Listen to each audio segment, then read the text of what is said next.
क्या आप जानते हैं कि खेल के दौरान बच्चे 1 मिनट में कितनी बार हंसते हैं? जवाब आपको हैरान कर देगा। देखें, जब ये बच्चे खेल के मैदान में आते हैं तो क्या जादू होता है।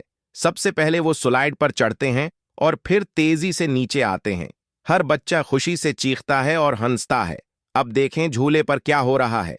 ये छोटा बच्चा इतना ऊंचा जा रहा है जैसे वो आसमान को छूना चाहता हो। इसके दोस्त नीचे खड़े होकर तालियां बजा रहे हैं। लेकिन सबसे मजा तब आता है जब वो छपन छुपाई खेलते हैं। ये बच्चा दरख्त के पीछे छिप गया है, लेकिन उसके पांव बाहर नजर आ रहे हैं। और हाँ, जवाब ये है कि खेल के दौरान बच्चे 1 मिनट में 5 से 10 बार हंसते हैं।